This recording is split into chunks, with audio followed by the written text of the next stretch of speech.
it is something that is layer upon layer upon layer of need, want, affirmation. And I just thought, everyone deserves to have someone say to them, "You're beautiful," and to make sweet love to them.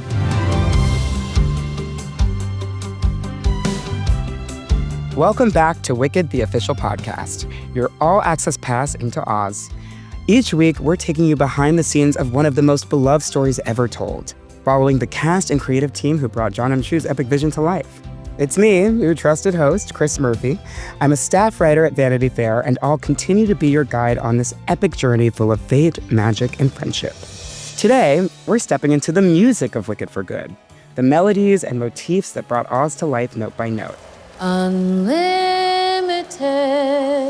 The film's musical architects, composer and lyricist Stephen Schwartz, music supervisor and arranger Stephen Oremus, and film composer John Powell take us through how these iconic songs were reimagined for screen.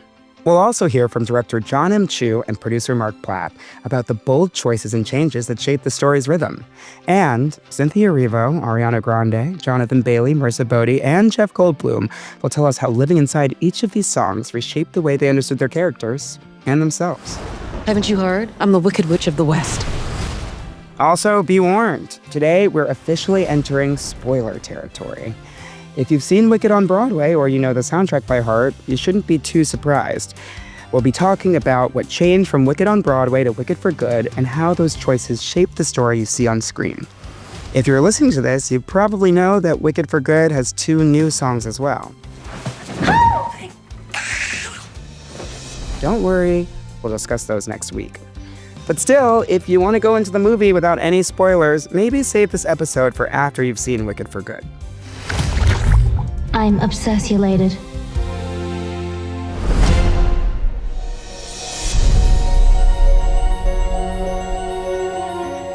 Here's Stephen Schwartz on composing the songs that started it all. What I try to do is always based on telling the story. So, first of all, I work with my collaborator, book writer, which in this case was Winnie Holtzman, who is also the screenwriter, along with Dana Fox.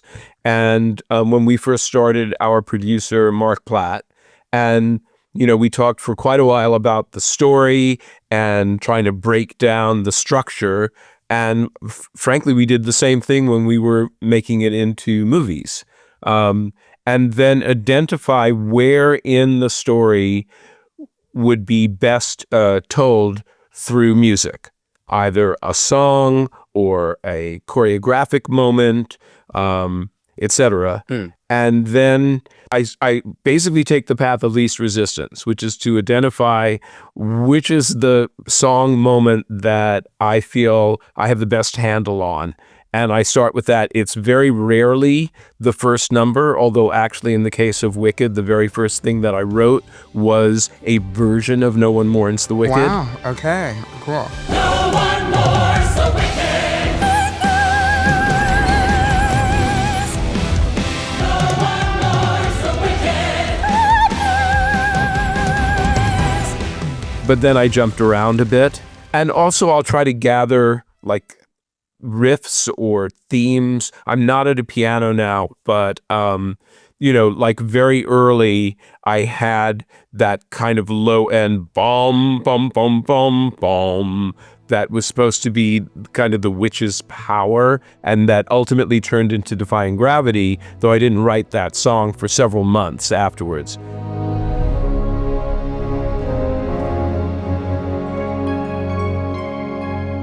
It's sort of a cumulative process.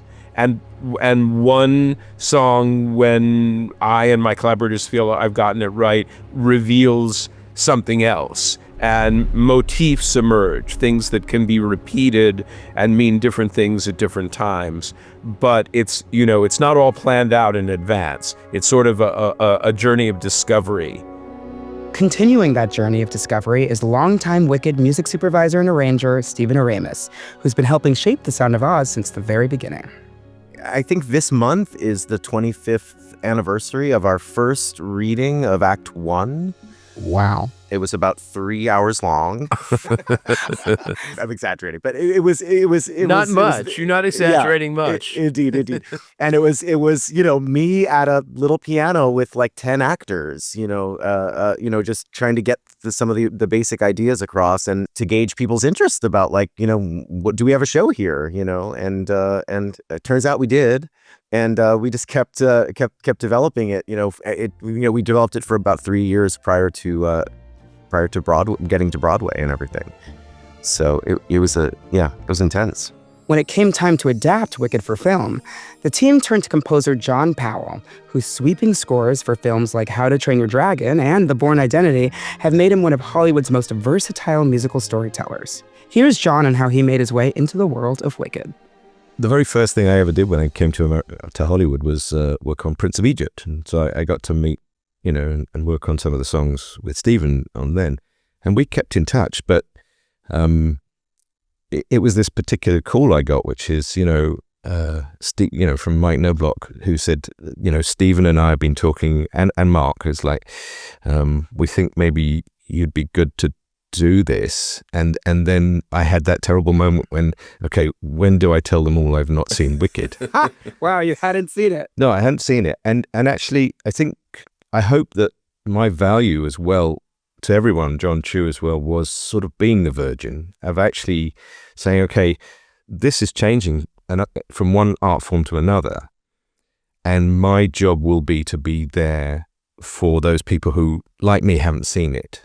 And help that change for a worldwide audience who didn't get the opportunity or never had the inclination, and I think that was the moment I heard from friends. It's like a friend, the moment I thought, oh, that worked. On the first movie, I got this text from somebody said, just got out of the film, my boyfriend who hates musicals and will never go to a musical film, I dragged him along, and I've got this video for you of him crying. Ha! That's how you know. And I thought, good, I think I helped us change the world a bit. Indeed. That kind of chemistry, balancing so many voices in perfect harmony, wasn't just how they worked as a team. It's what made the music sing. The collaborative process was similar on both films. We didn't literally work on them at the same time. We did do them consecutively, but it was a very similar process. First of all, I want to give a lot of credit to John for his enormous generosity in the scores that he wrote for both films. Obviously, there are his own themes in there, but he managed, I think, seamlessly to use the original themes from the score and weave them in a really elegant and effective way for the storytelling, which I've thanked him many times publicly, and I'm doing it again for his enormous generosity. But, there are action sequences and there are, things that establish the grandeur of the scale and then very, very close internal moments, all of which John needed to score. And so we met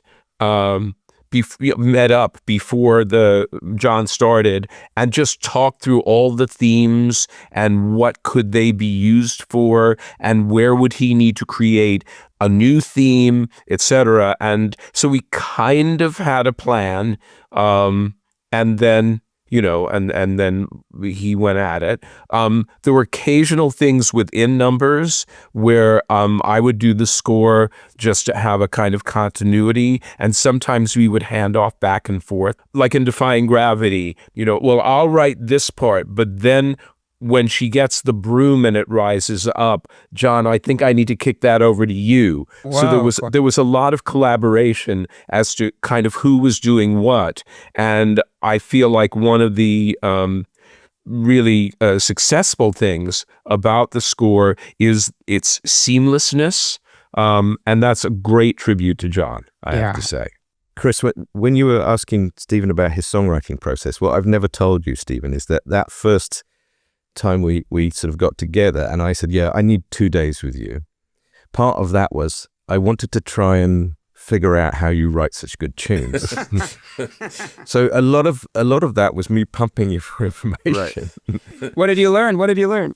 Well, I think one of the things is you say, okay, well, there are some, of other themes and stuff like that. I think it all came from those 2 days where I think it was my job to sort of absorb as much of your process. And I was really trying to absorb your technique almost in writing, which is hard to sort of say. I mean, obviously I played through a lot of these things constantly since we met on that. But I think I got such a good feeling of how you sort of, how story-wise you were always creating tunes. And so anything that we created that was new for the films, I think always came out somewhere from that, from a sort of trying to always honor that original, sort of writing time that you had, 25 years ago. It was so sweeping and so cinematic on stage, and we really had to work really closely to make sure that all of our thematic material was making sense with the storytelling, and it was really exciting. So to develop it for the film was so much more exciting, to revisit it. Like Stephen and I, we talk about it all the time. Like every time we would get to something, everyone else was like, is that okay? Can we change that? And we were like, please, let's change it. We've been living with it for 20 years. Like let's do something new. Like, what does it need? And I think that's the exciting thing about working in this medium, is getting to a new, just a whole new version of Wicked. It wasn't about, part of my job was about trying to honor what we created originally, right? And not just change it for the sake of changing it. But I will say, like, it really was, the whole thing was we were honoring the vision of John Chu, and how massive the world was, how we had to expand everything, how we had to expand the sound of everything, how we had to like match the medium, and it was really exciting. And when it came time to bring those songs to life, Cynthia Erivo and Ariana Grande stepped into Oz and made these characters entirely their own. It was important to them to honor not just the work, but the characters, and remain within the characters. And sometimes we would try something with Ariana and she would be like, well, Ariana Grande might sing that, but that's not Glinda. And she was quite rigorous about that. And Cynthia was great about trying various riffs, because Cynthia has this extraordinary vocal instrument. It's like the Stradivarius of voices, and she can do anything with it. And so a lot of what I think is remarkable and commendable about Cynthia's performance, both as an actress and as a singer, is the restraint. Where she chooses to use her full power, where she will choose to do an embellishment or a riff, where in the acting she'll let ferocity come out, and where she will hold it in.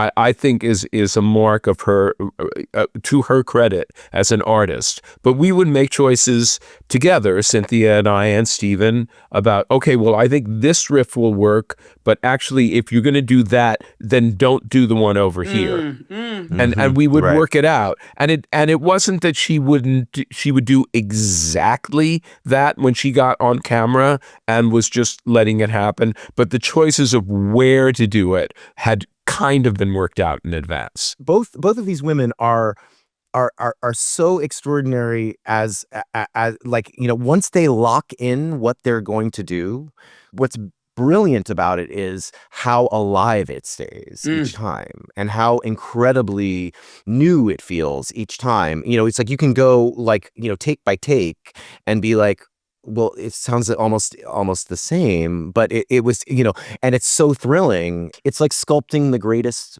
marble, with the greatest tools, I would just add to what Stephen said. It's true that a lot of the live vocals were done to pre-recorded tracks that we had worked out and they had sung vocals to, but there is much where Dominic Amendum was on set with a keyboard, just playing along with them, so the timing was exact, and then we would score to that.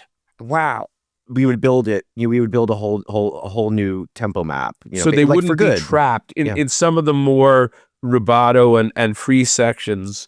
We didn't want them to be trapped by a rhythm if something happened on the set that made them want to expand someplace or go faster someplace. So Dom was there playing along. After the break, we dive into Wicked's second act. Wicked for Good kicks off with a reimagined opening, Thank Goodness, and Wicked Witch of the East. And we'll hear what these musical moments reveal about our favorite witches. And later, we'll talk about Wonderful, As Long as You're Mine, and No Good Deed. 3 songs that lift Wicked's story and its magic to new heights.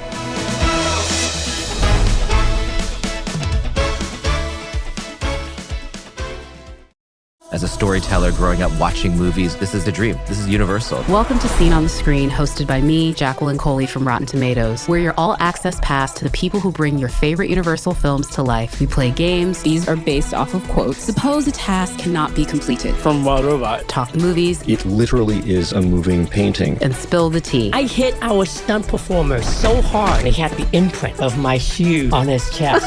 Check out Scene on the Screen, available now on YouTube and your favorite podcast platforms. So let me get this straight. You pretended to be the white man's fiance,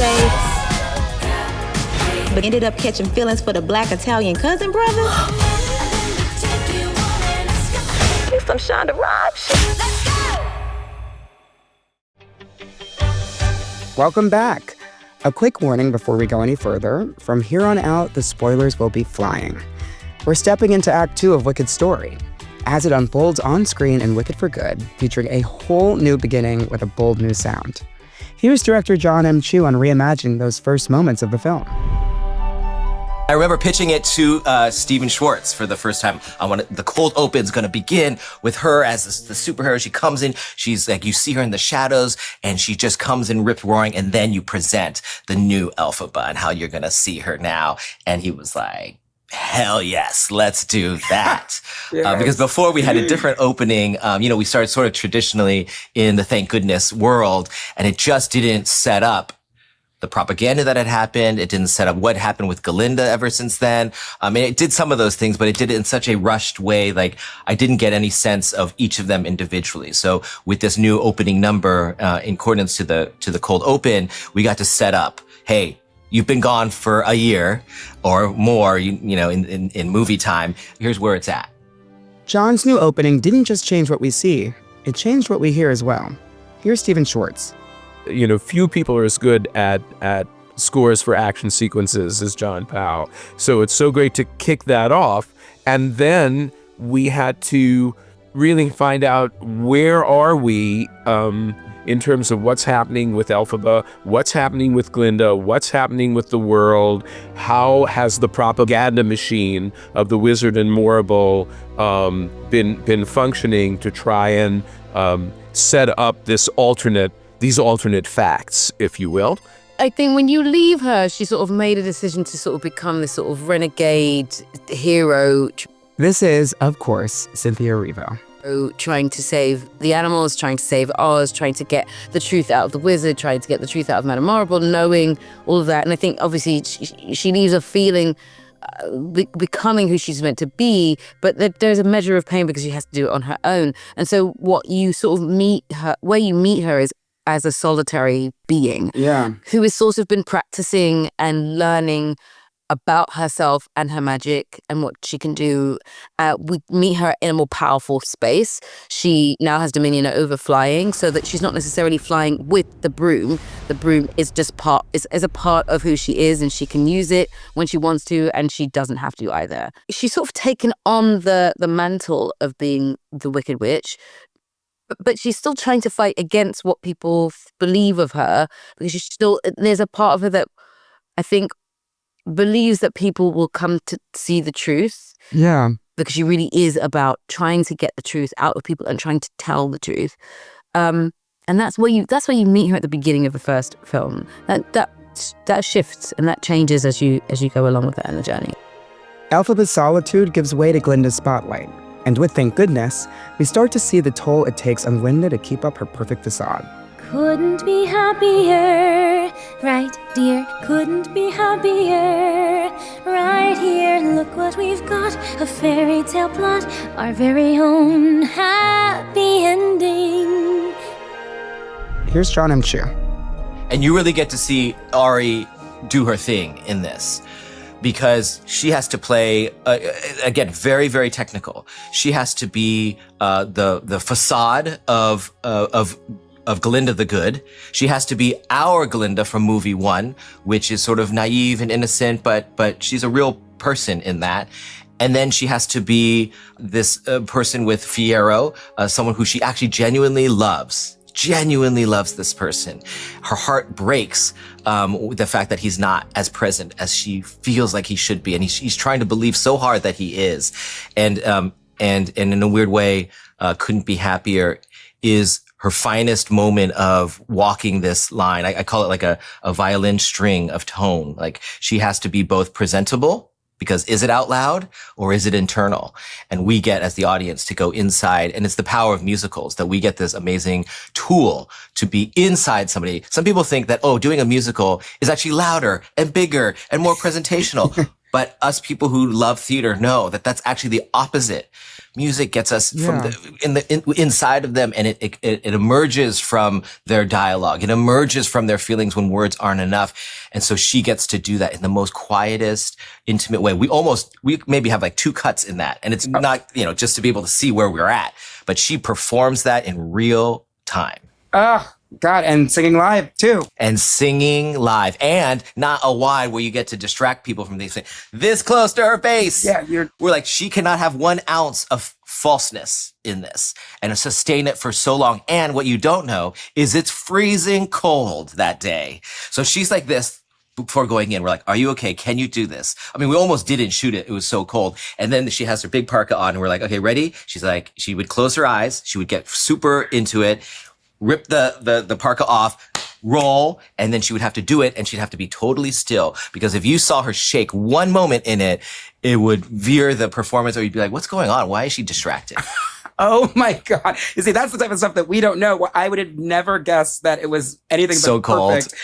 So cold. Look at all the behind the scene photos of that time. I have I have a scarf, I have a jacket. She had her jacket every time she wasn't shooting. She put her arms in my sleeves so she could hold it like that, and then we'd have a bigger jacket over her, and she'd just be like this, and she just had to stay really, really focused. That is for someone who's never led a movie before and never commanded, a camera this close and for that long. It was like working with a veteran. Yes. Oh, it was freezing cold in every bubble scene. Obviously, this is Ariana Grande. Oh, yes. No One Mourns the Wicked. Every single bubble scene, I was like so shocked when you couldn't see that I was chattering, like shaking. But I think just, once we started rolling, it was like gone, goodbye. But yeah, it was freezing. But thank goodness, yes. You also have to sing live the whole time. So how, can you talk a little bit about the vocal performance? Just because that is, it soars. Thank you. That's so nice. I mean, I'm glad that I think it wouldn't have felt as honest if we weren't really singing. I think thank God we had Simon and our incredible sound team to make it sound, to capture it from like 6 or 7 different microphones so that they could capture it and maintain the truth and integrity of the performance. While I think that's what made it feel kind of most honest, was having the ability to sing live and the team's dedication to preserving that. Like I said, that moment is just sort of the beginning of her knowing it can't go on like this, and something has to change. She's not ready yet to execute that, but she knows deep down. Yeah, she's very unhappy. She's very unhappy and alone. She has everyone and no one at the same time. Her fiance is not there. These Aussians that she is looking to make her feel worthy, important, validated, needed. She doesn't even like them anymore at this point. She can't like them right now. And her, I mean, her best friend is gone. Yeah. Yeah, her days consist of meetings that are all revolving around how we're going to kill her best friend. Needless to say, she's pretty gone at that point. The brightness of Glinda's world gives way to Nessa's shadows, and to a song that's quietly existed in Wicked for years. Wicked Witch of the East has always been a part of the stage show, though it never appeared on the original cast album. In the film, it becomes something even more intimate, a song born from a memory in the Ozdas ballroom. That was what she was remembering in her heart and just wanted to be there to live in that moment again. She says it in the movie where it felt like Bach loved her. Because you are so beautiful. Bach, I think you're wonderful. And we deserve each other. Don't you see? This is our chance.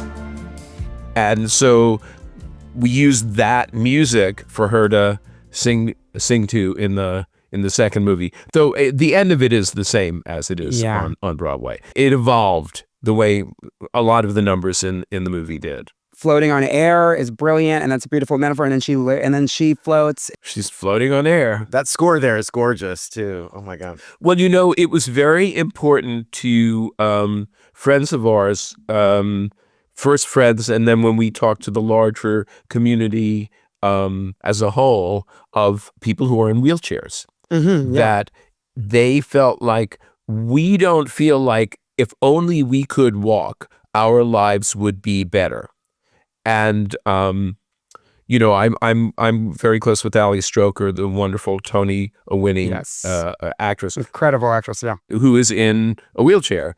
And right when we were first beginning the movie, Ali said to me, first of all, she felt it was imperative because it's a movie that we cast someone who actually is in a wheelchair and not an actress pretending to be, and that somehow when we told the story, it shouldn't be, oh, well, now that I can walk, everything is okay.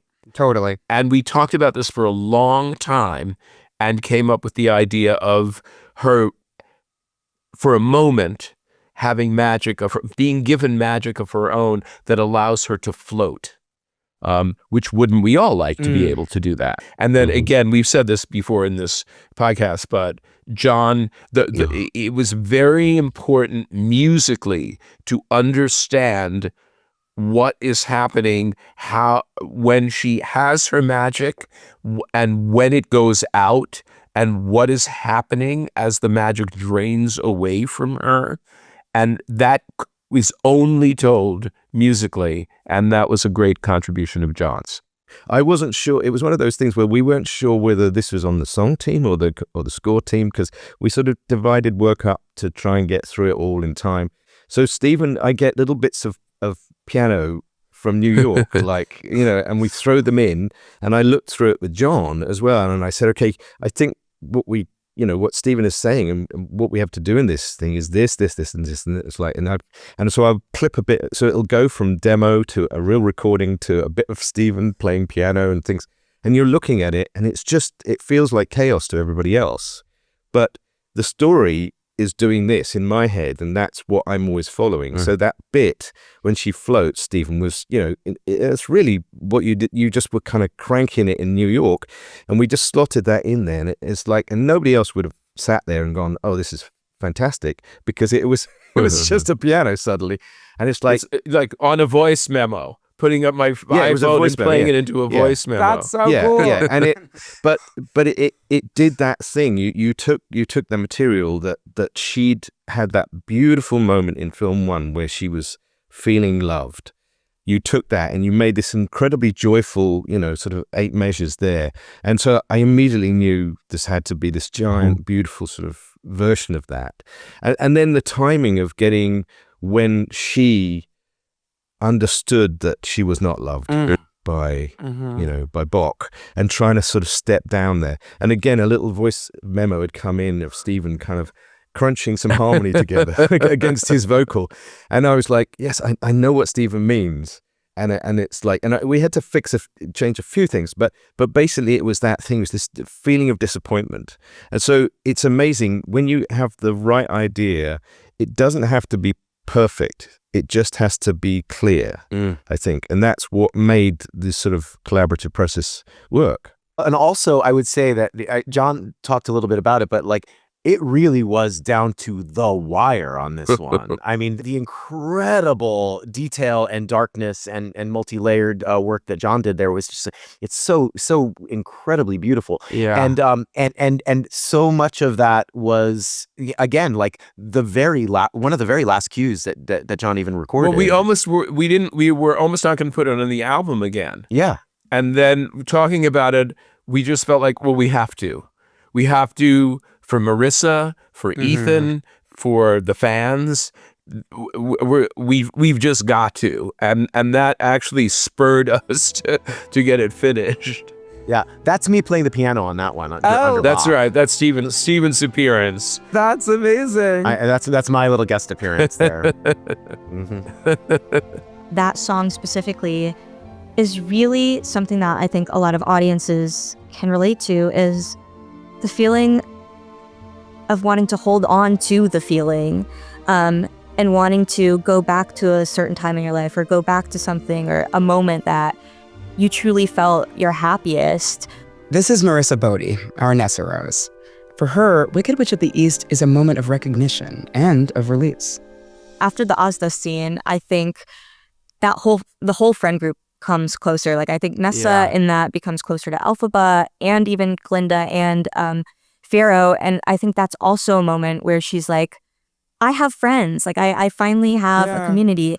That feeling of finally, I have the life that I came out to college for, and that I really wanted, in terms of autonomy and people seeing me as a person, and her just wanting to go back to that in her solitude with really the last person left. It's a very painful story and snippet of song. Yeah. And also, I think that's why the change of Nessa makes so much more sense to me and feels, again, like so much more universal than just a disabled audience. Totally. I think it hits and has more nuance to a disabled audience in a very different and specific way. But I think it's a message that, again, a lot of people can relate to, of wanting to feel so happy that you truly feel like you're flying, and feeling powerful and just having control of your own life. So when Nessa does flow and has power, I think it's the brief power in the moment is more than just like, oh, she has magical powers now. I think it really is symbolic to power in her own life, and to an extent, of course, power over other people. Yeah. But I don't think that's ultimately what she wants. I think that's a part of it, is she wants to control other people because she doesn't have as much control in her own life. Alone and loveless here, with just a girl in the mirror, just her and me, the wicked witch of the East. I think first and foremost, that is the first thing on her list, is just to feel like she has solid ground and control over what's going on in her own life, and as a disabled person, and having that autonomy in the first place. After the break, we return to the Emerald City for Wonderful, where nothing is quite as it seems. And from there, as long as your mind turns up the heat on a love that's as passionate as it is defiant. And No Good Deed takes Elphaba to her most powerful and most heartbreaking moment yet.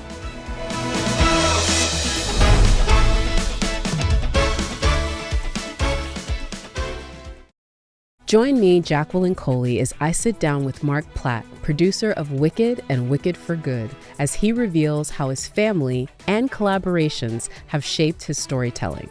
Plus, how Wicked for Good delivers the satisfying finale fans have been waiting for. Listen now to Seen on the Screen wherever you get your podcasts. Welcome back. We are once again in Emerald City, and with that comes another crucial moment reimagined for the film. On stage, Wonderful is a duet between Elphaba and the Wizard, but in the movie, Glinda joins them, shifting the balance of power and giving the scene a whole new emotional heft. Here's Stephen Schwartz. And it was actually Dana Fox who was, working with us and with Winnie Hulsman on how to tell the story in this shape. And she pointed out early on that in the second act of the show, Glinda and Elphaba actually don't meet up again until very late in that second act. Yeah. And you don't notice it in the show, but in the movie, because it was its own moment, you really noticed it.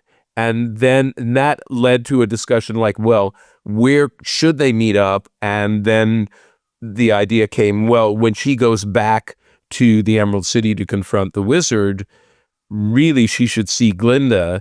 And if she's seeing Glinda, then shouldn't Glinda be in Wonderful, and so on. And frankly, that's something we should have thought of for the show. It's just better with Glinda in it. We just didn't think of it. Wonderful, they'll call you wonderful. Come and be wonderful. Trust me, it's fun. We will be wonderful. You'll make me wonderful. Wonderful, wonderful. I'm glad that they added Glinda to Wonderful, because I also firmly believe that Glinda thinks that the only way to change this is if she stays with us. Mm-hmm. The only version of this story where the girls don't have to be apart or where they don't lose each other is if she stays with us and not if I go with her. Yeah. There's nothing I could have done with my gifts. If I had gone to the woods, I would have fallen off the broom and died. And also, wouldn't have been able to use what Glinda's good at, which is her understanding of society and how to move people and how to sway people and how to charm people. It's good to see me, isn't it? Which ultimately is how she's able to really make a positive change in the end. Yes, 100%. She's looking at the big picture, which is another part of why I love that Glinda was added to Wonderful, because it makes sense. Yeah, it does. It makes perfect sense, and it's so great because we see that, and we see how Glinda's complicity and how she really does want to save Elphaba, and she thinks this is the best way. But then, yes, but also she knows that if Elphaba wants to make a change, stay here. Do it. Change from the inside is that's what she thinks. We have to change it from the inside out. Mm. That's the only logical way. Everyone wants to kill you right now. So seriously, but they do. You are wanted dead, your head on a platter, broomstick in hand. So it's like, you have this incredible gift, I have this incredible gift. Let's have them do this thing together. And instead of you going out there and choosing death. And Wonderful does at its base have this really cool sort of ragtime feel to it that's so old school that we could do, this is Charlie Chaplin. This is like The Dictator. This is like, this is Make 'Em Laugh, in Sing in the Rain. We have some references to some of those things. And so to me, it was like this classic musical moment. But we needed Glinda there because in the end, it would be Elphaba really talking to Glinda that would convince her. Yeah. It'd have to be coming from Glinda. And if Glinda could take her off on her own and, one, we get the charm of Jeff Goldblum and you get to see a real true dance from him. But what do they say? Like humor hides, some vindictiveness sometimes. And so the humor of it, how sly it is, how much it makes sense of what he's doing. That's what, was always brilliant in the words themselves. But when you have Jeff Goldblum do it, it really is a charming version of that. Yeah. What they don't talk about dictators or people is they are very charming. They do not come dressed as the wolf. They come dressed as the lamb. And, what more charming person than Jeff Goldblum doing that? I think it's a bit much. But folks have come to expect that sort of thing. And you gotta give the people what they want. I think they had a good idea about that.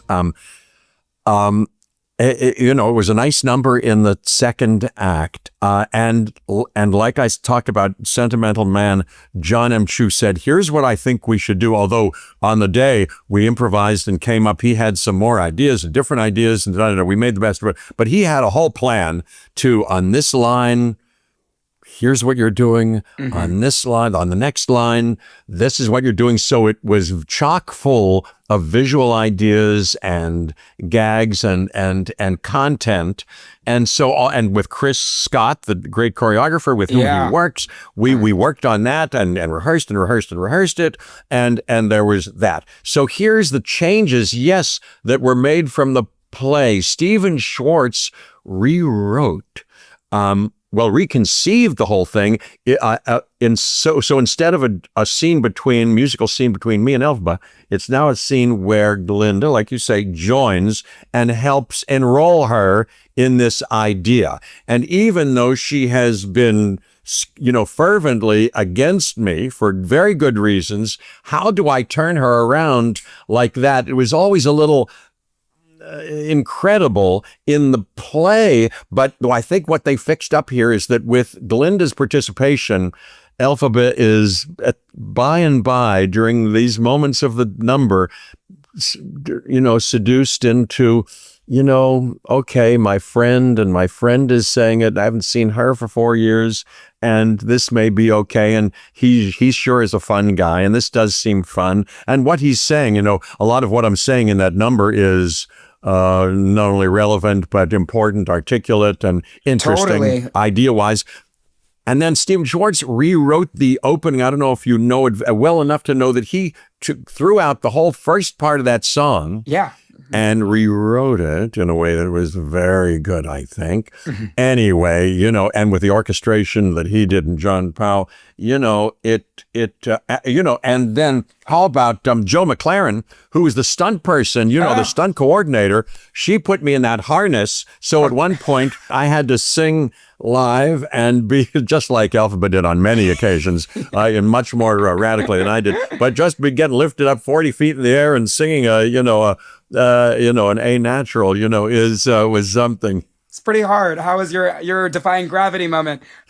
Well, we did it many times. Wow. Tell me about that. That's wild. It was something. But, the whole musical team, Stephen Schwartz finding the key for me, and Stephen Oremus, who was fantastic, and Dominic Amendum and Ben Holder. We figured out, let's have a piano player on the set so that you could really do it live, so he could follow you and you could follow him in things that are a little bit rubato and aren't necessarily on the beat. And we kind of put it together.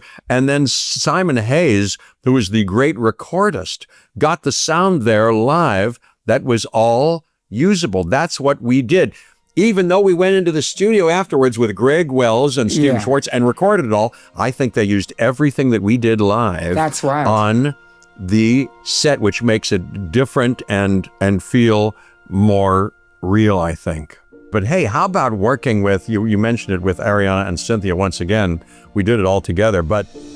After the complex politics of Wonderful, and with Elphaba once again on the outside, as long as your mind slows everything down, it's a moment of heat and honesty between Elphaba and Fiyero. Here's Jonathan Bailey. It's such an incredible song. Just literally the structure of the song and the sound, it's sonically just so beautiful the way that they've orchestrated it as well. And I found it so sexy from the off, however many years ago when I listened to it. And it feels to me that then knowing again, that's the biggest challenge, is how sparingly that these characters are written, because they're on, it's a theatrical experience, as in on the stage musical. And so you just have to plant the whole arc. You have to sow those seeds in the first film so that you can trace it. So no matter how shallow and self-absorbed you pretend to be... Excuse me. There is no pretense here. I happen to be genuinely self-absorbed and deeply shallow. Oh, please. No, you're not. Otherwise you wouldn't be so unhappy.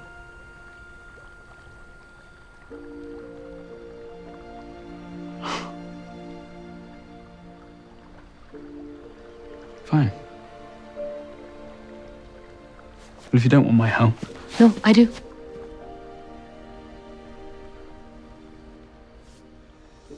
I think the way that I rationalized it, and it's just a discovery that's beyond romance and sexuality, even though they are so obviously attracted to each other. But it is something that is layer upon layer upon layer of need, want, affirmation. And I just thought, everyone deserves to have someone say to them, "You're beautiful," and to make sweet love to them. And that's what happens. And that's someone going, "This is about you. This is not about me." And I think at times of, high stakes, sort of quite scary moments, politically, I think the sex probably gets better. Yeah. It was steamy. It was steamy. That's Jon M. Chu. I just love that, by in movie one, by understanding her magic more and not being vague about her powers, that she has the effect of affecting gravity of things and objects around her, then you can use it more. And it felt like this moment, whether it's actually happening, whether it's in there, what it feels like to be in love. And I love that it's sort of a wink to like the Warner Brothers cartoons of the past. When you're in love, you sort of float and twinkle your toes or something. That it made sense that she spoke through elevation. So it just made sense that it would happen in that moment. But what I love about As Long As You're Mine is it wasn't hey, they've just kissed in the beginning, or they're so close that like it's just them staring at each other. Yeah. Like we got to, I think the biggest change for us was, hey, they're not there yet. Let's let this number bring them together. It's a little difficult because the words like rip right in. Kiss me too fiercely. I'm like, whoa. We gotta get but there. Maybe, and I talked to Cynthia and I was like, maybe this is about the thought of the possibility of it. And let's watch you fall into the belief that it could happen. And Fiyero, let's watch you seduce her, not sexually, but seduce her emotionally. Like, I think the way you look at somebody is such a big part of our themes, and that this song could actually be more than just love. However, love is so much more than just sex and kissing. Yes. And so it brings you there no matter what. So the fact that you felt the sensual nature of it is the magic trick of it. When he comes to her place, the both of us were like, it can't start at 100. They have to find each other. They have to discover who they are. And it has to, they have to, what's the moment of connection? What's the spark that says, I think I see you. I think I'm falling. I think I'm connected with you. I think I'm attracted to you. And you have to follow them. They have to earn it. Both of us thought it didn't make sense for them to just have that immediately. You want to follow them. You want them to find each other. You want them to discover who they are, where they are, and you want him to discover that she's beautiful. You want her to discover that that's how she feels. You want because I guess the other way only works for the stage, and it's right for the stage. But on film, you need to. We knew that we wanted to take people with us. Yeah, absolutely. that we get to that kiss at the end and we earn it. Every moment, as long as you're mine, I'll wake up my body. He discovers magic, and I love that we put flight in there. I love that she gets to surprise him with the thing that she does, that he gets enveloped in her world for a second. That I think is really special. Yeah. Was it fun to have somebody to be flying with somebody for once? It's great. Yeah, it was really cool. The tenderness of As Long As You're Mine makes what comes next all the more heartbreaking. In No Good Deed, Elphaba's pain becomes power, and Cynthia Erivo unleashes one of the film's most electrifying performances.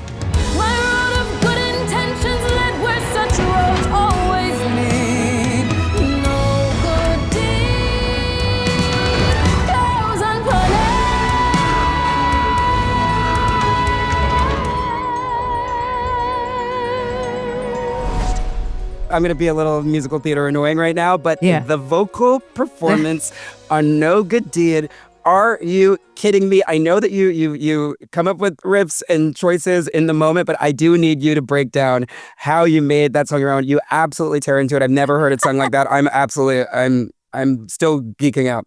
I love the song because it's all the rage that she's ever felt coming out in one space, and I wanted to make sure that beginning, that the spell, that the frustration of I don't know what I'm saying, and I know what I'm trying to do, but I don't even know if it's working, like all of that. Actually having the conversation and trying to drive through, and then like that not working. And I wanted to make sure, I think, being in the moment and like knowing enough about her magic so that all of that could come out of like emotion. So when she opens the book and it's just like, you know, this speed and it's just like not working, you know. And I think that's the way it was able to make it my own. Just like really diving into the hurt, the pain, the frustration, the reason for the song, because it is really an elongated spell to save Fiyero. That's what it is for. But also within it, she starts to look back on the things that have happened. Like, has she bought into some of these things simply because she really wanted to be accepted? Like, is that really what's been going on? And then she realizes that all these good things that she's been trying to do actually have done her like a disservice. It all's gone terribly, terribly wrong, you know. And I think that's the thing, that to understand all those things meant I understood where she was in the song at any given moment, and so I could sort of vacillate between real rage and a raw, and then make it really, really tender and really like needing and wanting. And when I was always sort of like figuring out how do we say his name, like is it like it feels like a cry, and when she's Nessa is like, oh, I see her again, and she's not here anymore, and like all of those things happen, and seeing the loss that she's been through and what that becomes towards the end. I mean, it's so beautiful, and I'm thinking about you again. You're performing this alone in a studio, totally alone. And then when we're seeing it as the audience, it's like we get these amazing flashbacks to see how you like got to this place, which is again something you can't do on stage. We did film that number over 2 days, but we repeated a few things a few times. I feel like we did that number about 3 or 4 times in the end. Yeah. Wow. Oh my God, that is. Absolutely, it's absolutely crazy, and it's absolutely amazing. We did like the technical take with all the stunts, and then we did a take where it's just like wind blowing at her. So that very beginning of the song where she's like looking at the spell and the wind's blowing at her, and it's just like fierce. We did a full take just right there, singing the entire song with the wind in your face. You wind in my face, and I was like, let's just do it, just see what happens. And then we did a partial take of me walking on the platform all the way to the fire. Then we did a technical take with me flying in the air. So we did like loads of big moments, and then we would do so it took a while to do it all. Here's Stephen Schwartz and Stephen Oremus. Unbelievable. That's an unbelievable performance. You should have seen us in the studio when although a lot of that, maybe all of it is live, but when she did that vocal in the studio, really, like it was like someone turning a fan on all her hair. It was like standing on end at the end of it. With like, wow. I had high expectations because it's Cynthia Erivo, but then seeing it in the theater, she's flying around, whipping around while singing that is truly insane. I guess music, being a part of that creation. What was that like? Yeah, well, I mean, it really, you know, and the other fascinating thing is that was all shot to, you know, a green screen. I mean, like that, you know, it's like that was, you know, so much of that whole environment and that particular one is. She's actually doing it though. She's doing it all. Oh, 100%. She did all her stunts. That's her. Just the monkeys and stuff. You know? Right. But she wasn't doing it with monkeys, but she was doing it. but I think that's also a great example of what we were talking about earlier with Cynthia, and about, you know, it's like the basic performance that we locked together, that we found all of these exciting moments that brought the song to life in such a vital way for her, were all very much intact, and all of that was sung live. Like all of those big moments were captured live. Wow. You know, so it was absolutely thrilling. No good deed may mark Elphaba's turning point, but it isn't the end of her story, or Glinda's. Next week, we go deep into Glinda and Elphaba's intertwined destinies, and the new songs No Place Like Home and The Girl in the Bubble. And yes, we're also saving the tearjerker title song for good as well. And speaking of for good, don't forget that Wicked for Good hits theaters on November 21st.